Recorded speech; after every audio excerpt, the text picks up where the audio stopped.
This is the Hidden Killers podcast with Tony Brueski. Featuring retired FBI Special Agent Jennifer Coffindaffer. Here's another clip. She's kind of getting frustrated that things aren't going quite the way that they should with the ghost of her brother on the other side looking at things. And why? Why? How could this possibly be that things aren't going good with the ghost that's supposedly interacting on their mission to hide the bodies of the children and their former spouses? Let's take a look. I want to know why that is 100% instead of 3% chance of having a problem. I think he was somewhat right in that. The other aspect was other people. It was a combination. I know it was a combination of other problems of the location, but what I'm saying is that it's a combination of only, 5 problems. I agree. That was a big one. It was a big one. Uh-huh. My faith in those kinds of guarantees are lower. And beggars can't be choosers. I get that. But you know what I'm saying. Mm-hmm. It's not like I get to pick the colors of everything that I want. He's just going to have to figure it out. Right. Since I'm here and I can't be in charge of the project. So. Yeah. I've thought back on that entire scenario. When we went over the plan and the blueprint. And yeah, he said that wouldn't be a problem. Right. I want to take on that. It was that. It really was. Right. No, I don't doubt that. It's just strange how it blossomed. So go ahead. You go ahead.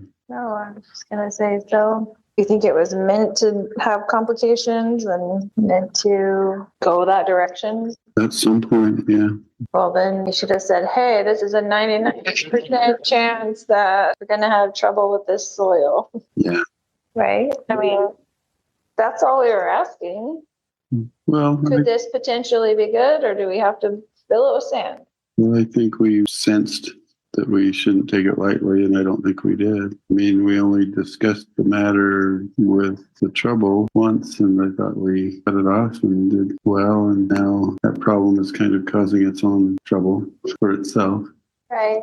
But there's other things in the project where when I'm going back over it, right, that I could have easily done or been inspired to do to avoid a lot of the issues that are going to come up with that. Yeah. That we weren't made aware of. So you see what I'm saying?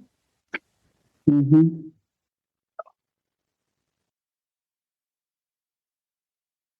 Apparently outside of jail, you can't talk to the ghosts, but Chad can.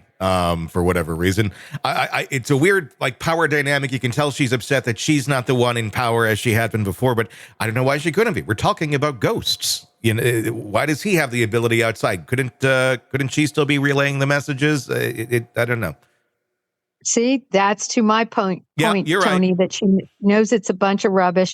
She also really admits there that she was the one in charge. And you can tell just by how they communicate with one another. Mm-hmm. She's the one upset. She's the one directing conversation. She's the one pressing everything. And he sounds like he's just a blob around for, the manipulation. Yeah. That's how it appears to me.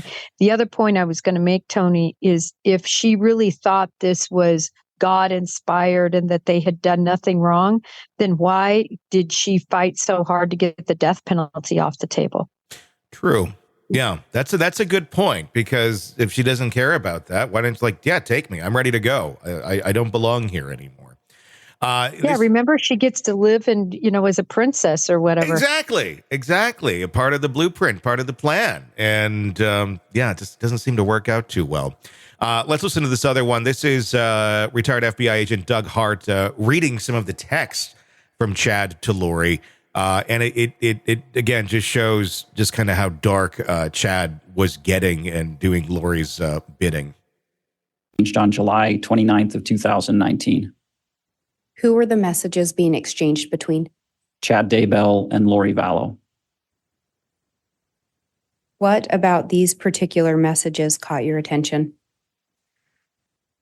At this particular time in the investigation, Lori Vallow, Melanie Boudreau, and their children, as well as Alex Cox, had decided to take a trip to the California coast. And so these messages were sent to Lori Vallow as they were driving in the car as Lori Vallow, Melanie Boudreau, Alex Cox, and the children were driving to California. And so Chad Daybell makes an offer to Lori Vallow to cause pain to the two, quote, threes that she was riding with. Threes, I think, referring to the spiritual level or the darkness level that he was assigning to people. He's just ready and willing to do whatever.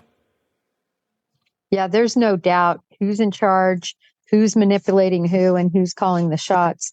That's how I see it anyway. And, she became frustrated when she got locked up, but I don't think the message or who was in charge ever really changed. Yeah, the more we listen to this, the more I think you're right. I do think Chad did have he's a little bit more than just the oaf that I thought he was, though, judging by how he continued to kind of move things along somewhat outside. I guess I'm a little bit surprised by that. But yeah, Lori just continues to have her control no matter where she's at. I don't think this is ever going to end well, obviously. For Chad, do you think we're going to get the death penalty in this now that this has been just played out in such gruesome detail? I do. And I know we've discussed before whether that will, hold up. Mm-hmm. They'll have, decades to discuss it because we know how slow the process is. But I think he will get the death penalty. Want to listen ad-free? Want advance access to all of our interviews before anyone else? Become a True Crime Today Premium Plus subscriber on Apple Podcasts. You get every episode commercial-free. So you can binge on true crime until you can binge no more. Search True Crime Today Premium Plus on Apple Podcasts now, or go to our podcast page and sign up now. More of the Hidden Killers podcast next.